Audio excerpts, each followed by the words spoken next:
So maybe after this seminar, our students or our pupils will not be singing anymore. Planting rice is never fun, but planting rice is too much fun. And then they will be able to, oh, is it not? They will be able to appreciate, especially the cycles of agriculture while preserving our natural resources. Welcome to this municipality. Of course, to those who did not visit our municipality, this is what it looks like. You're free to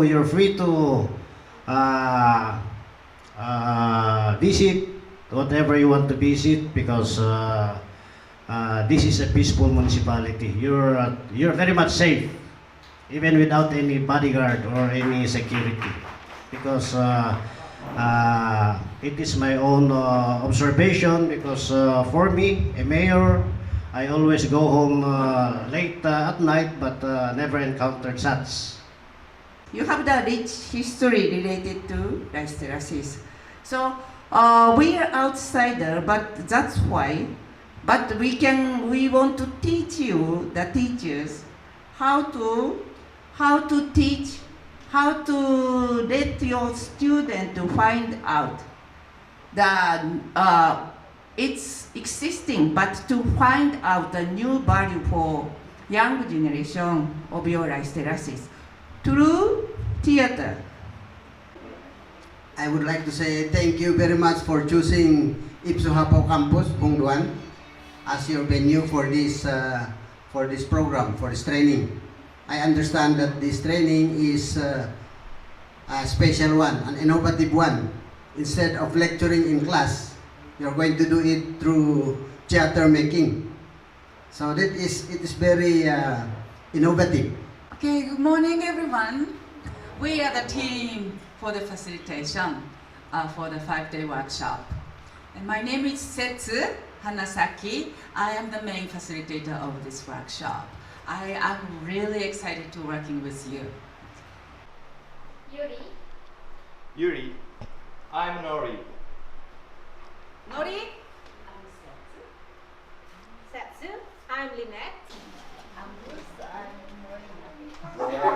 I'm Michael. Journaling. I'm Jomar.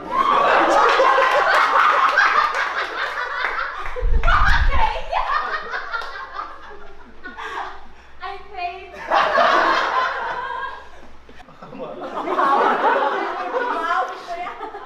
Okay, eyes wide open, your eyes. Five. Maiwaway pa yan.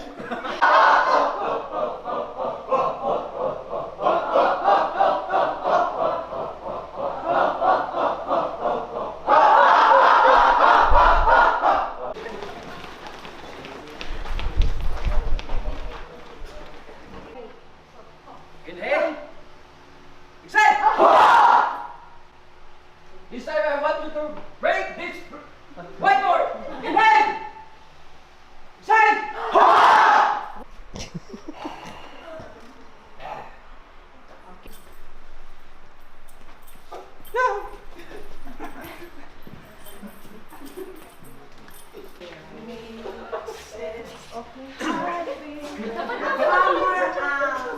A father who just came from the farm.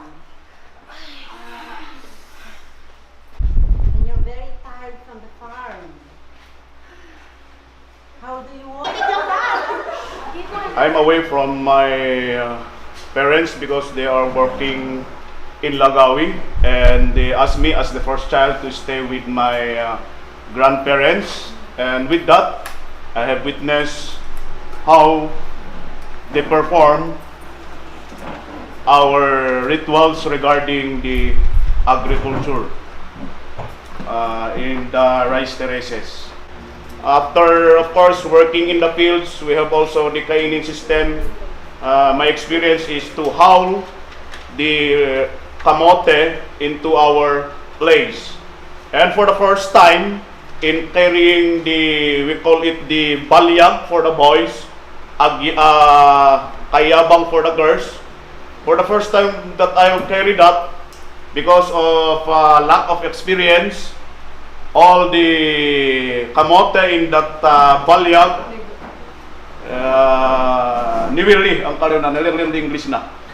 Litoryag. According to your speech, that is carrying the kamotes, the heavy ones. Yes. You don't think it's a labor? During my It's younger a- years, I can say that that's How- labor, but yeah. as I grow and understand that that is now a part of our culture and not only for the labor. That's why I'm as an Ifugao. If the kaingin or the land is forested, not anybody can just start. It should be somebody who is older than the rest. It is an honor to, it should be that person who is going to start. My father doesn't like me to become a farmer. Doesn't like me to become a farmer. It seems that that is their understanding, and even in the schools. So, but I think the real score really there is for their children not to stay under the sun. They value their rice fields. It's because the rice fields is more on inherited from the parents. Yeah.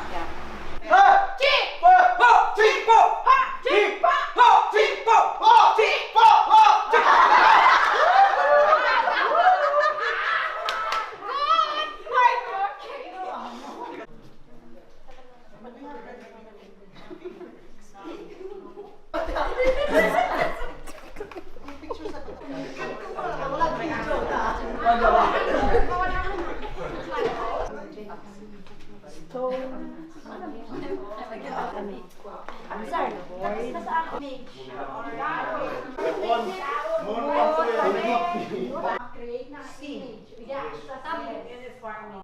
Sige, agree tayo sa kitang tayo i-try ko yung mga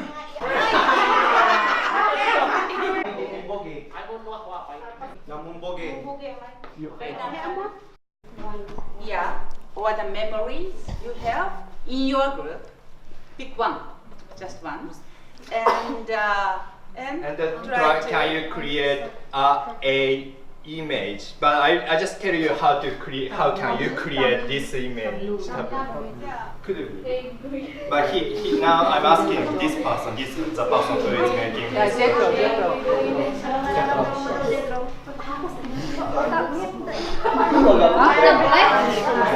Enjoying! Wow! Feeling no way. When you try to make a line, if I'm a very little kids, I don't know how to say in this in dialect, but you know, maybe the way they speak.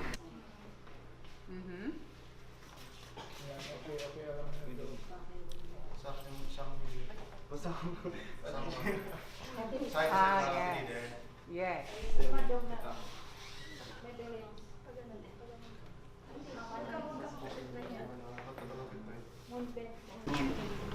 And we were talking about lots of programs, I should say, or issues you have. Probably as a teacher in one side and as a family member.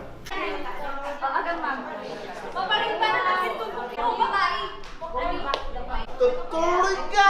Kay gatahong tuwet! Yun,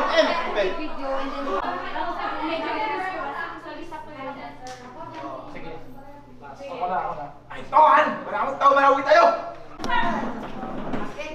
Tatang second grading period, dapat na basta yung ICTD first grading, ang agriculture tayo mong tatang second grading. Guiding is paying them higher compared to the hard labor in the field. But with this short presentation, we are not saying that all of the people there are embracing tourism. So think about the question is very broad, diba? Because their topics are different. So I don't know what your topic. It is okay to the yes. The problem